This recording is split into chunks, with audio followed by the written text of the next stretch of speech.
Alors, bien-aimés, sans plus tarder, nous allons ouvrir nos Bibles dans le livre de Actes, chapitre 8, à partir du verset 1er.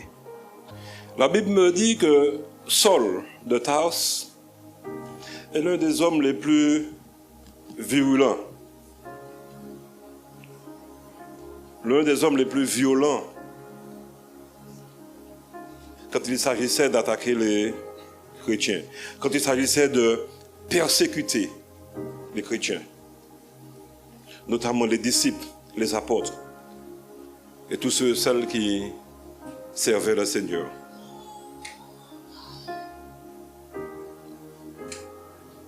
Le verset 1er me dit, Saul avait approuvé le meurtre d'Étienne. Il y eut ce jour-là une grande persécution contre l'église de Jérusalem. Et tous, excepté les apôtres, se dispersèrent dans les contrées de la Judée et de la Samarie. Bien-aimés, j'imagine la peur à ce moment-là. J'imagine l'angoisse de toutes ces personnes qui doivent tout quitter, tout abandonner et partir à cause de la persécution. J'imagine le mouvement de foule, l'exode, lorsqu'on voit à la télé ce qui s'est passé au Venezuela dernièrement, ce qui se passe à Gaza ce jour-ci, et ce qui se passe malheureusement dans plusieurs parties du monde, lorsque les gens doivent s'enfuir à cause d'une guerre, à cause d'un problème quelconque.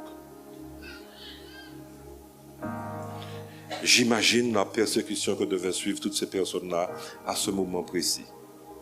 Et oui, forcément, il y a de la peur, et oui, forcément, il y a de l'angoisse. Oui, forcément, ce sont des moments difficiles.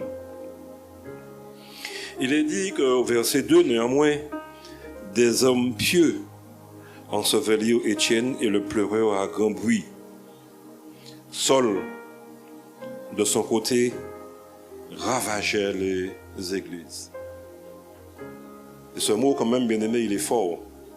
La Bible me dit que Saul ravageait les églises, pénétrait dans les maisons. Il ne s'agissait pas seulement des synagogues, il ne s'agissait pas seulement des temples, mais il pénétrait dans les maisons et il en arrachait hommes et femmes et les faisait jeter en prison. Même chez toi, tu n'avais pas le droit de servir, de louer, d'adorer Dieu. Saul, ce jour-là a approuvé le meurtre d'Étienne. Saul, ce jour-là, a cautionné le meurtre d'Étienne. Saul a validé ce qui s'est passé là, ce que ses compatriotes ont fait. Saul était d'accord avec ça. Bien-aimé, qui est Étienne? Qui est Étienne? Étienne fait partie des 7 qui ont été choisis pour le service dans l'Église. Pourquoi? Parce que le nombre de disciples avait augmenté. Et plus ni monde, et plus il faut ni service, plus il faut ni serviteur, n'est-ce pas? Plus ni monde, plus ni travail pour faire. Et la Bible me dit que Étienne fait partie des 7 qui ont été retenus, qui ont été choisis pour le service dans l'Église. Autrement dit, c'est un diacre. C'est un serviteur. Nous sommes d'accord. Mais la Bible me dit rempli de foi et du Saint-Esprit et aussi faisant des miracles. C'est Actes chapitre 6, le verset 5 qui me dit: cette proposition plut à toute l'assemblée et ils élurent Étienne, homme plein de foi et d'Esprit Saint. Homme plein de foi et d'Esprit Saint. Et toujours dans Actes chapitre 6, à partir du verset 8, il est dit encore: Étienne, plein de grâce et de puissance, faisait des prodiges et de grands miracles parmi le peuple. Voilà qui est Étienne. Quelques membres de la synagogue dite des affranchis et celle des Cyrénéens et celle des Alexandrins avec des Juifs de Cilicie et d'Asie se mirent à discuter avec lui.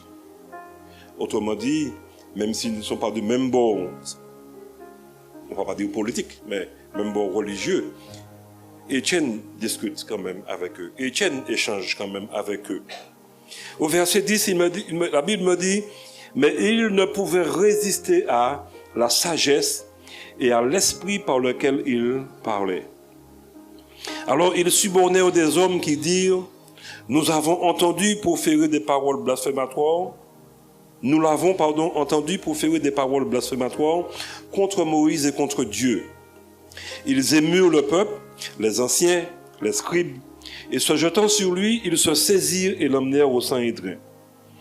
Ils produisirent de faux témoins qui dirent, cet homme ne cesse de proférer des paroles contre le lieu saint et contre la loi.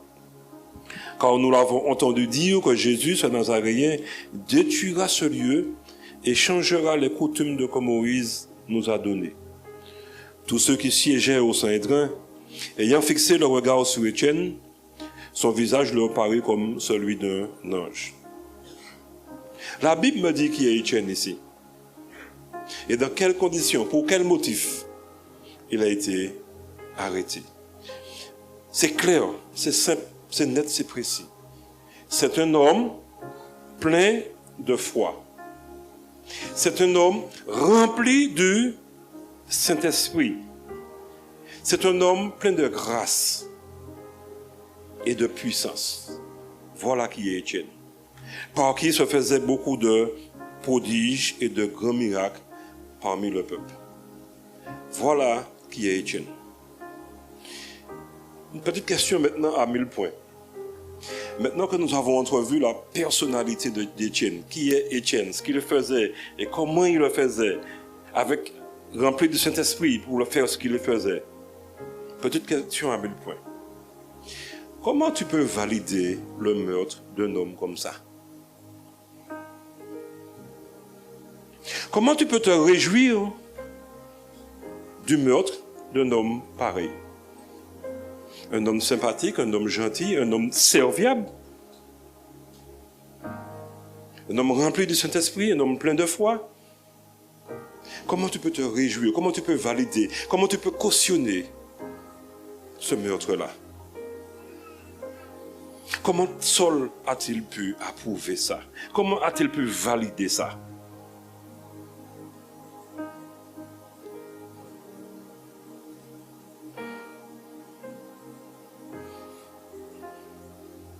Étienne a quand même pris le temps de discuter avec ceux qui l'accusaient. Et la Bible me dit que pendant qu'il discutait avec eux, ceux qui étaient dans le Sanhédrin ont quand même vu que sur son visage leur apparut comme celui d'un ange. Ils ont vu que c'était quelqu'un de sympathique.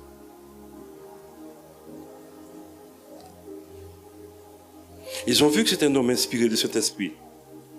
Et la Bible me dit qu'il ne pouvait même pas résister aux paroles de sagesse qui sortaient de la bouche d'Étienne. Il ne pouvait même pas répondre à ce qu'Étienne disait. Il ne pouvait même pas contredire ce qu'Étienne disait. Pourtant, il n'était pas d'accord avec lui, pourtant il ne l'appréciait pas, pourtant il ne l'aimait pas. Mais tellement la sagesse était en lui, tellement il était conduit par l'Esprit Saint, il n'a pas trouvé de quoi répondre. Donc ils étaient forcés d'aller chercher des personnes avec de faux témoignages contre lui pour le faire accuser. J'ai envie de te dire ce matin que ceux qui étaient là, ceux qui étaient présents, ceux qui ont accusé Étienne, ont vu et ont reconnu ce qu'il y avait en lui. Mais ils ne l'ont pas accepté. J'ai dit que ceux qui étaient là et qui accusaient Étienne ont vu et ont reconnu qui était Étienne, ce qu'il avait en lui, la foi, la grâce, la puissance, l'Esprit Saint, la sagesse. Ils ont vu tout ça. Il est dit que son visage était comme celui d'un ange. Mais ils n'ont pas accepté. Ils ont vu, ils ont compris, mais ils n'ont pas accepté. Alors j'ai aussi envie de te dire ce matin, mais quel dommage et quel malheur aussi pour eux. D'avoir vu, d'avoir compris, d'avoir entendu ce qu'il disait et d'avoir rejeté tout ça. Bien-aimé, il en est de même pour nous parfois. Il en est de même pour nous parfois. Parfois, tu vois de tes propres yeux ce que Dieu est capable de faire. Parfois, tu vois de tes propres yeux ce que Dieu a déjà fait. Pour autant, parfois tu fermes les yeux dessus et tu fais semblant de ne pas voir. Parfois, bien-aimé, tu entends de tes propres oreilles la parole, les messages.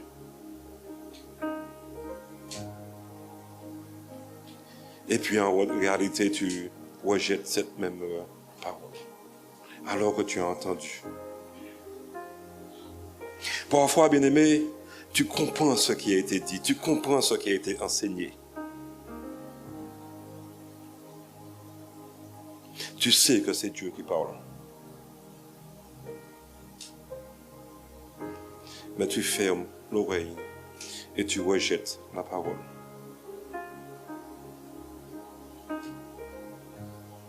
Ce que le Saint-Esprit t'a permis d'entendre, ce que le Saint-Esprit t'a permis de comprendre. Parce que même quand parfois c'est difficile, le Saint-Esprit a la possibilité de traduire ce qu'on entend. Et quand ça arrive à notre entendement, il sait nous faire comprendre ce qu'il a envie de nous faire comprendre. Mais parfois, on ferme le cerveau. On ferme tout ça et on bloque tout ça. Et souvent, malheureusement, tu dis, mais je reste sur ma position. Et en créole, on dit, mais c'est comme ça. On dit pardon, mais c'est comme ça, c'est pas faute moi, mais c'est comme ça, n'est-ce pas, c'est pas vrai? Souvent, on dit ça. C'est pas faute moi, mais c'est comme ça, Pasteur a dit ça fait, mais t'as l'âme pas qu'à écouter. Pourtant, on sait que ça sort de la parole de Dieu. Pourtant, l'Esprit Saint nous a permis de comprendre que ce qu'il a dit n'est pas de lui, mais vient du Saint-Esprit. Pasteur a dit ça fait, frère a dit ça fait, mais pas moi tout bonnement. C'est comme ça, c'est comme ça, ma caractère, c'est pas faute moi. Ils reconnaissent que l'Esprit de Dieu est en lui. Ils reconnaissent la puissance de Dieu. Mais ils ne prennent pas position pour Dieu à ce moment-là, malheureusement. Et ils préfèrent tuer l'homme de Dieu que d'entendre raison. Ils préfèrent tuer l'homme de Dieu que de le laisser parler. Ils préfèrent tuer l'homme de Dieu que de le laisser s'exprimer, de le laisser enseigner la parole de Dieu. Tu vois la sagesse. Tu entends la sagesse. Tu entends ce que l'Esprit veut te faire entendre. Tu comprends ce que l'Esprit veut te faire comprendre. Mais parfois tu es tellement dur. Ton cœur est tellement fermé, parfois même méchant, que tu préfères tuer le serviteur de Dieu. Aujourd'hui encore, malheureusement, on continue à tuer les serviteurs. Dans les pays arabes, en Inde, d'accord, où les chrétiens sont persécutés. Mais laissons-le tranquille quelques instants, ces gens-là. En Martinique aussi, en Guadeloupe aussi, on continue encore à tuer les serviteurs de Dieu. À la Dominique, à Sainte-Lucie, en Haïti, dans la Caraïbe. Mais pour ce qui nous concerne, la Martinique, malheureusement, on continue encore à tuer les serviteurs de Dieu.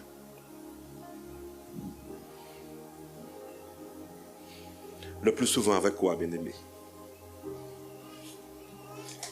Vous avez peur de dire?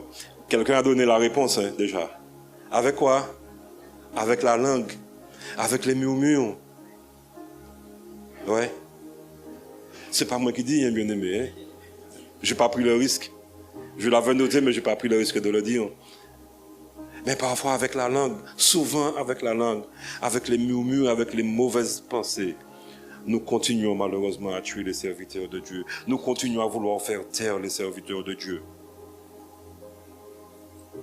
Saul est tellement mauvais, Saul est tellement méchant que quand tu lui apportes les vêtements d'Étienne, ce qui est la preuve de sa mort, il est content, il est joyeux. Et le pire dans tout cela, bien-aimé, c'est parfois des serviteurs comme moi qui tuent des serviteurs comme lui. Toujours avec la langue, toujours avec la mauvaise pensée. C'est parfois des serviteurs comme moi qui tuent des pasteurs. Notre manière de parler, notre manière de dire les choses, de nous exprimer ou encore de faire les choses.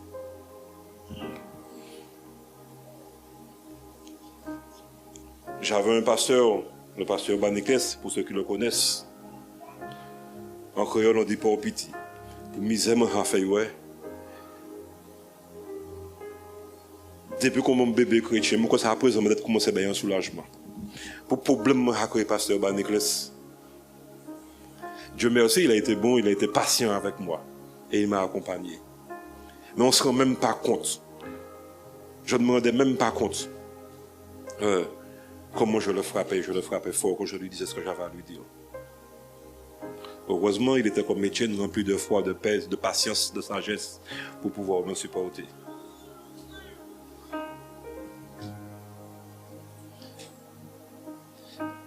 Mais c'est vrai. Il y a des choses à revoir chez nous. Il y a des choses à améliorer de la manière de dire, de la manière de faire. Et je suis le premier, d'accord? Pour ceux qui me connaissent, à part Joël, je ne sais pas qui, les deux là, mentigeons grosso modo. Je ne suis pas méchant, mais mentigeons grosso modo. Et c'est vrai que je peux blesser. Comme ça. Donc, j'ai fini par me dire, mais il y a des choses à revoir. Parfois, je réussis mieux, parfois, je réussis moins. Donc, il y aura encore des choses à revoir. Et ce que je vous dis là, je ne suis pas en train de vous accuser. Je suis dans le lot. Et d'ailleurs, j'ai toujours dit que quand Dieu me donne un message, et je le constate aussi, quand il me donne un message à partager avec les bien-aimés, souvent je lui dis, mais Dieu, tu me donnes des choses là, mais on sort bien moi-même pour comparer, pour qu'on va vraiment porter Ibayo. Donc tu me demandes encore double effort de le porter pour eux et puis de faire attention à moi-même. Et qu'à mettre barre là-haut, parfois, bah, moi. Mais c'est comme ça. C'est comme si les vêtements d'Étienne pour lui étaient un trophée. Ça y fait tellement bien. Ça y fait tellement belle. Il a fêté ça. Comme un trophée. Comme des gars qui jouent sont dans une finale et qui gagnent la finale et qui soulèvent leur trophée. Pour marquer leur joie. Marquer leur satisfaction.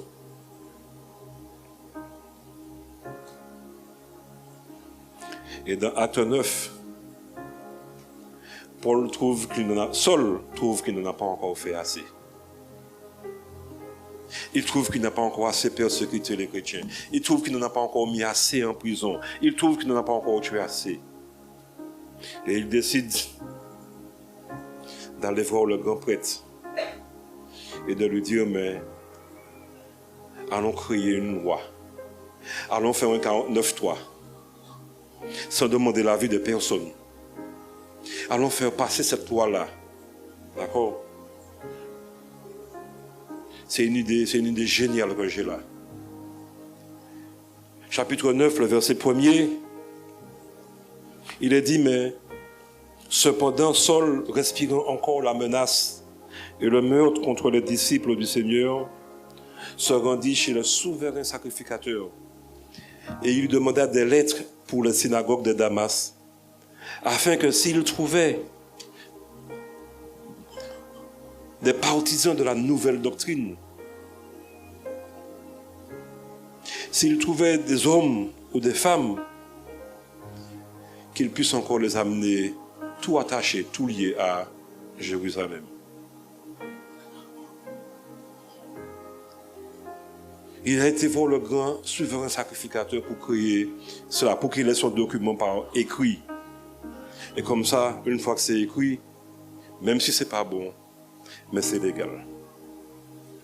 Même si c'est pas beau ce qu'il fait, mais c'est légal. C'est écrit par le grand souverain sacrificateur.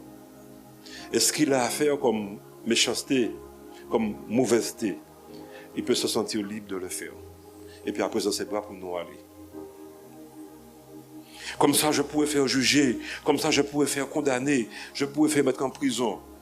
Et faire tuer tout ce qui est chrétien et qui bouge.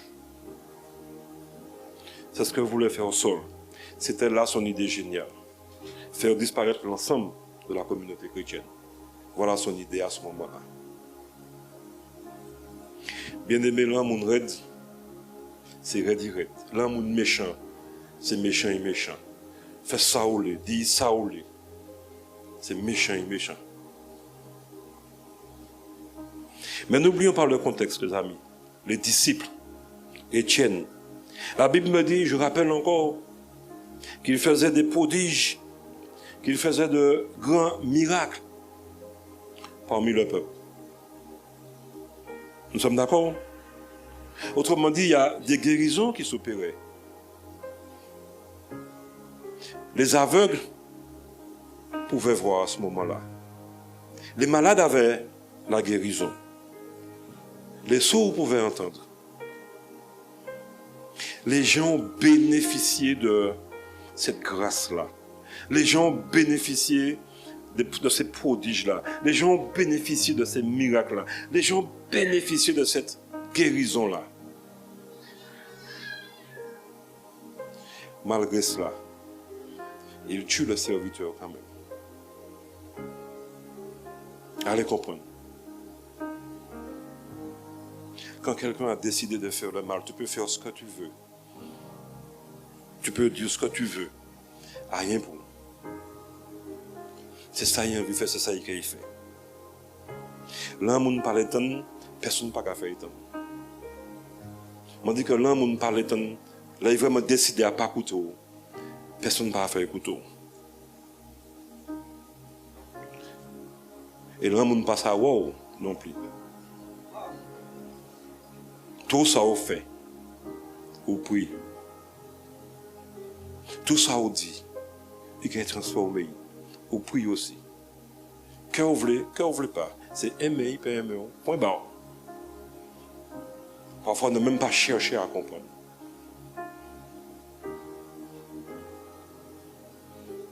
Tout ça qu'on fait pas bon. J'avais de superbes voisins. J'ai de superbes voisins toujours. Fait gazon, il n'est pas bon. Ou quand déranger, ou des bousses, il n'est pas bon. Jouer pas faire là, ou pas bon non plus, ou c'est mal propre, pourquoi mener la venir.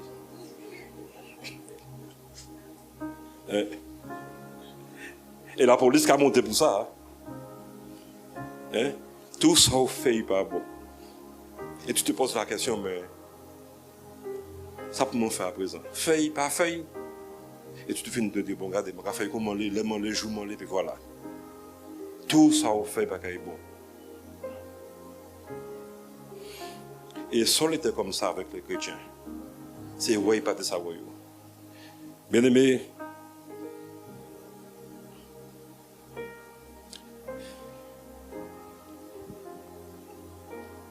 ce n'est pas toujours évident. Ce n'est pas toujours facile. Mais ça, on doit aussi l'accepter. Quand c'est comme ça, il y a des choses qu'on ne peut pas changer. Mais il faut pouvoir faire avec. Il faut pouvoir savoir vivre avec. Saul était comme ça. Jusqu'à ce que Dieu lui-même intervienne. Jusqu'à ce que Dieu lui-même mette sa main dans le plat pour pouvoir l'arrêter.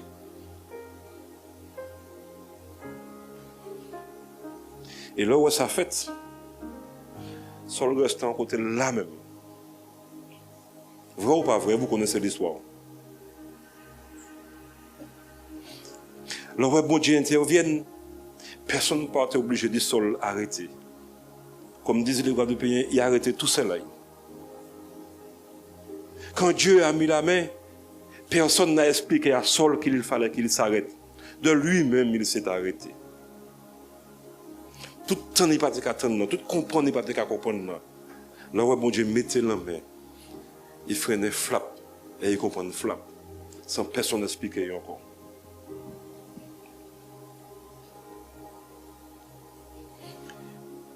Et je disais que j'aime encore le chrétien, le créole guadeloupéen, Parce qu'en réalité, le revend Dieu parlait bas Saul. Saul tend plus vite que pressé. Avant mon Dieu te parlé, ben il était attendre. Avant mon Dieu te parlé, ben il était à comprendre. Il n'y a pas besoin d'y arrêter. Ils savent qu'il était arrêté. Acte chapitre 9, le verset 3. Comme il était en chemin et qu'il approchait de Damas, tout à coup une lumière venant du ciel resplendit tout autour de lui. Premier bagaille Saul fait. La Bible me dit qu'il est tombé par terre. Bon Dieu pour qu'on même intervienne. Bon Dieu pour qu'on même parler. La lumière seulement, il tomba par terre. Papier, il y en a main, hein? 49.3, il y en a main, hein? Mais il y a terre quand même. Parce que Dieu est intervenu. Et pour qu'on parle bon, vous accouchez toute major ou t'es major, toute fort ou t'es fort. Mon Dieu pour qu'on arrive, vous accouchez à terre. Il entendit une voix qui lui disait, Saul, Saul, pourquoi me persécutes-tu? Il répondit, mais qui es-tu, Seigneur? Et le Seigneur dit, je suis Jésus que tu persécutes. Il te sera dit de wajember contre les aiguilles. Sur le coup, encore une fois, parler, bon Dieu, parler, ben, seulement. Il t'a compris, il t'a arrêté.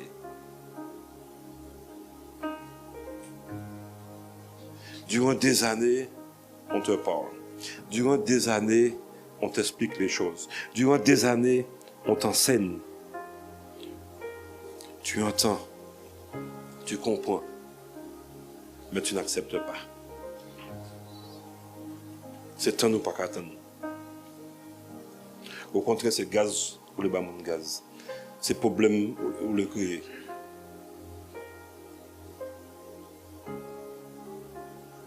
Est-ce qu'il faut que Dieu vienne à côté de toi et te faire comme il a fait à Paul?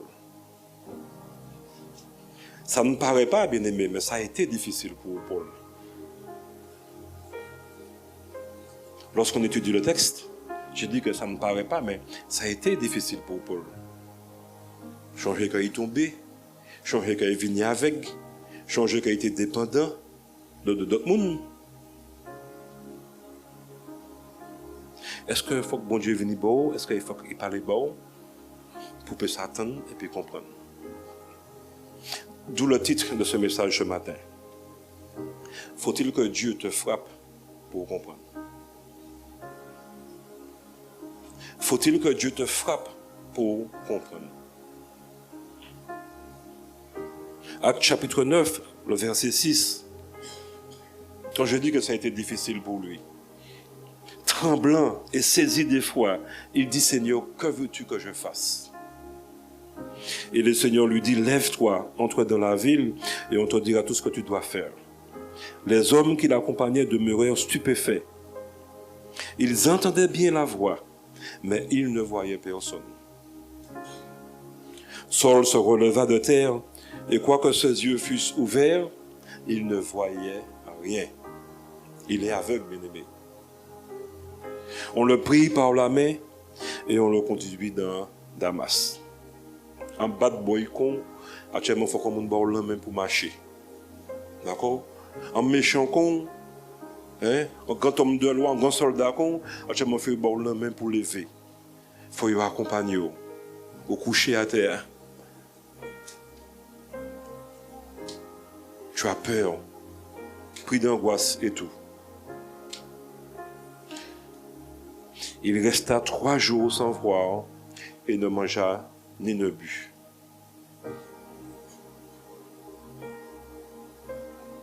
En monde qu'on a persécuté les chrétiens, ou qu'on fait jeûne par force à présent.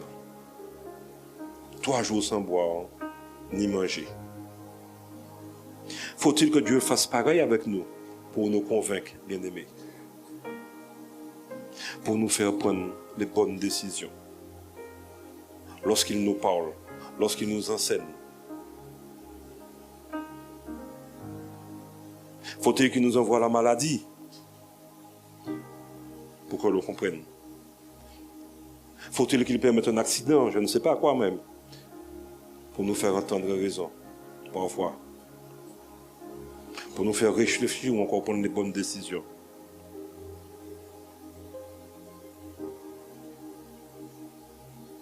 Quand Dieu le fait, c'est toujours avec amour. Nous sommes d'accord. Mais ça reste quand même difficile. Ça reste quand même très difficile.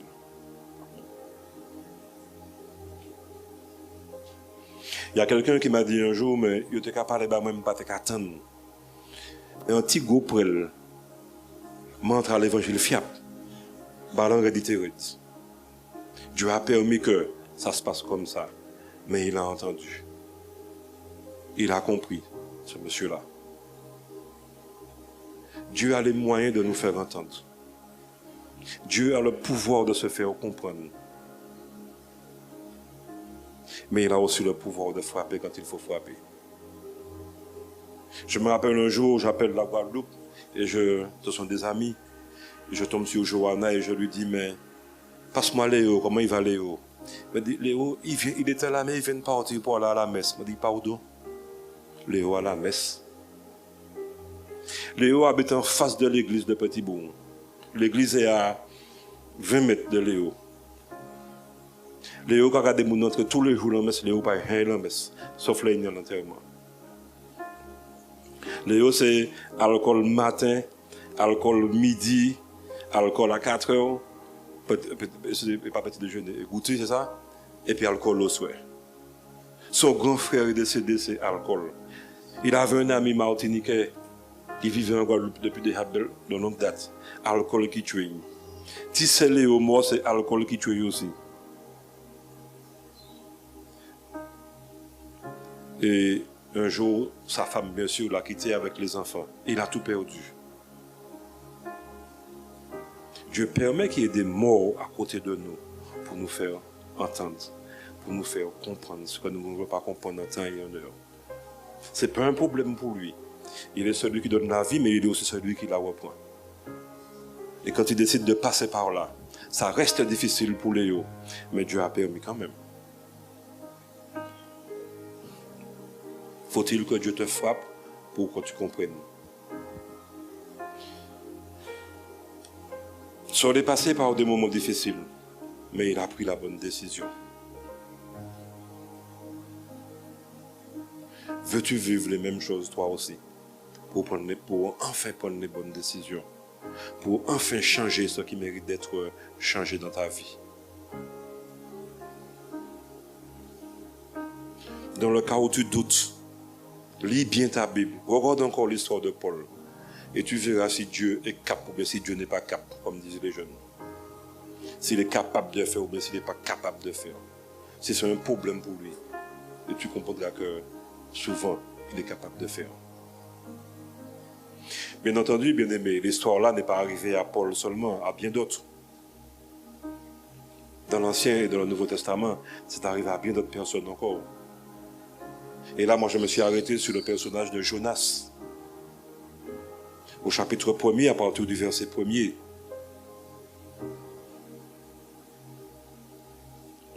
Il est dit que, ouais, c'est ça, Jonas, chapitre 1er, le verset 1er. Il est dit que la parole de l'Éternel fut adressée à Jonas, fils d'Amitai, en ces mots. Lève-toi, va à Ninive, la grande ville, et crie contre elle, car sa méchanceté est montée jusqu'à moi. Le verset 3. Et Jonas se leva pour s'enfuir à Tarsis, loin de la face de l'Éternel. Il descendit à Jaffo, et il trouva un navire qui allait à Tarsis. Il paya le prix du transport et s'embarqua pour aller avec les passagers à Tarsis, loin de la face de l'Éternel. Ninive est une grande ville d'environ 120 000 habitants. Ils vivaient dans la violence, dans le péché. Ils se prostituaient, ils étaient dans l'idolâtrie, dans la méchanceté et tout. Et Jonas n'aimait pas ce peuple-là. Pourtant, Dieu lui demande d'aller prêcher pour eux. Il faut dire que par le passé, Ninive n'avait pas été très sympathique avec Israël, parce que la Syrie avait attaqué Israël.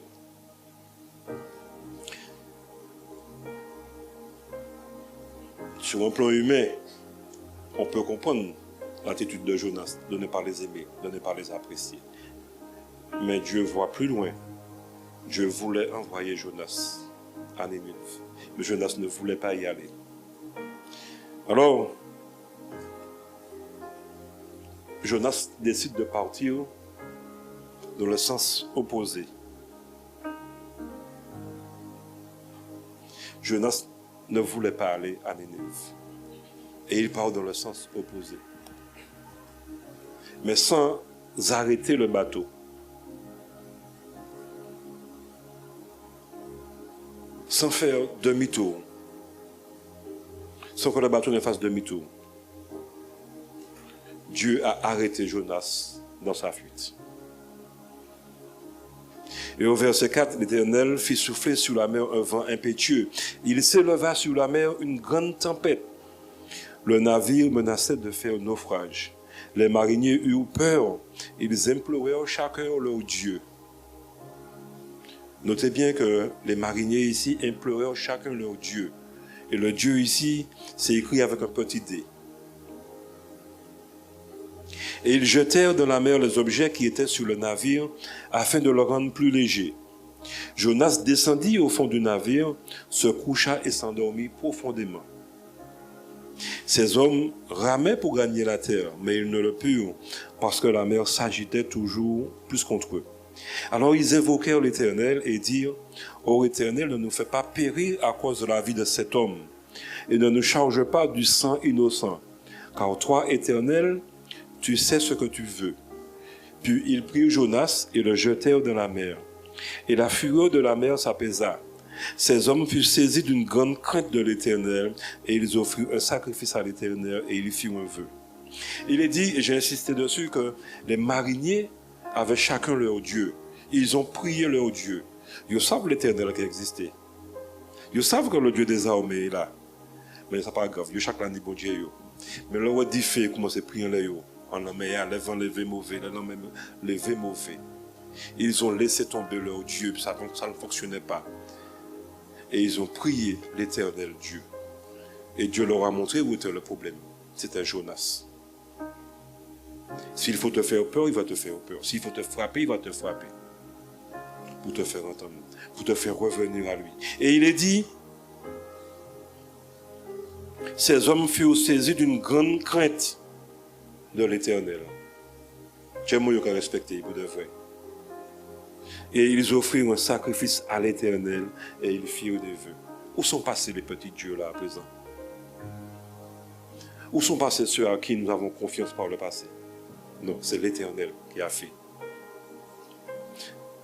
À cause d'une seule personne, c'est tout le bateau qui risquait de faire naufrage. Jonas chapitre 2. Lorsqu'on a balancé à la mer, l'Éternel fit venir un grand poisson pour engloutir Jonas. Et Jonas fut dans le ventre du poisson 3 jours et 3 nuits. Jonas, dans le ventre du poisson, pria l'Éternel, son Dieu. En créole, on dit, mais ou pas télé à Ninive, mais quand ils savent sous qu'à Ninive, sous pas qu'à aller. Mon doux à Ninive, vous avez dit, mais non, mais quand ils savent si c'est vous qui décidé, si c'est vous qui mené, mais si c'est moi qui mené. Mon doux qu'on a aller, que vous voulez pas. Mon doux qu'on a aller Ninive. Et Dieu l'a arrêté de manière brutale. Se faire engloutir dans le ventre d'un poisson. On peut me dire ce qu'on veut. Ça ne devrait pas être beau à vivre. Qui est-ce qui aurait aimé vivre l'expérience ici? Personne? Ne serait-ce que pour venir nous témoigner après, ça aurait été une belle chose. Hein? Qui est-ce qui aurait aimé vivre cette expérience-là? Personne. Pourquoi? Parce que nous savons qu'il est terrible. 3 jours et 3 nuits dans le ventre du poisson. Peut-être qu'on te attend une battre, j'en sais rien. Depuis il brûle au baloté, ça devait être difficile.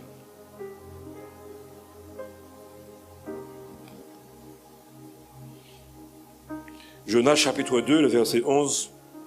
L'Éternel parla au poisson et le poisson vomit Jonas sur la terre. Chapitre 3, le verset 1er, la parole de l'Éternel fut adressée à Jonas une seconde fois en ces mots. Lève-toi, va à Ninive, la grande ville, et proclame-y la publication que je t'ordonne. Et Jonas se leva et alla à Ninive selon la parole de l'Éternel. Or, Ninive était une ville grande de 3 jours de marche. Pour conclure, bien-aimé, si tu penses que tu peux te cacher quand Dieu te parle, si tu penses que tu peux fuir quand Dieu te parle, eh bien la parole me dit que non. Devant Dieu, tu ne peux pas te cacher. Devant Dieu, tu ne peux pas fuir. Là où tu es, il peut te rattraper. Là où tu es, il peut te frapper. Là où tu es, il peut te briser. Là où tu es aussi, il peut te bénir et te faire grâce. Tu ne peux pas fuir devant Dieu. D'une manière ou d'une autre. D'une manière ou d'une autre, bien-aimé. Il vaut mieux lui obéir. Parce qu'il a le pouvoir de nous faire tant et comprendre. Que l'on veuille ou non, c'est ça la réalité. Quitte à faire opérer avec toi d'autres personnes, s'il le faut, il va le faire. S'il le faut, il va le faire. Paul s'est retrouvé aveugle, donc dans le noir, avant de comprendre. Jonas s'est retrouvé dans le ventre du poisson, donc forcément dans le noir aussi, avant qu'il ne comprenne et qu'il n'accepte et qu'il obéisse à la parole de Dieu. Alors, bien-aimés, avant que l'Éternel ne nous jette nous aussi dans le noir, avant que l'Éternel ne nous frappe et ne nous mette aussi dans le noir avant que nous comprenions, vaut mieux changer ce qui mérite d'être changé. Vaut mieux éviter de lui résister. Pour ceux qui ont vu, pour ceux qui ont entendu, ceux qui ont compris l'Évangile, mais qui n'ont pas encore fait le pas avec lui, pour une raison ou pour une autre, qui ne sont pas encore décidés à le suivre. Mais ils ont vu, vous avez entendu, vous avez compris. Attention. On l'appelle le bon Dieu. Mais c'est aussi un Dieu juste, qui frappe quand il faut frapper. Mais pour ceux qui ont déjà fait le pas avec lui, pour ceux qui ont déjà commencé à cheminer avec lui, et qui sont là, qui sont dans l'église, qui sont parfois rebelles, tenaces, qui font du mal autour d'eux. Arrêtons de lui résister. Parce qu'il saura nous mettre dans le noir, il saura nous frapper. Voilà ce que le Seigneur m'avait mis à cœur de partager avec vous, bien-aimés. Que Dieu vous bénisse. Amen. Amen.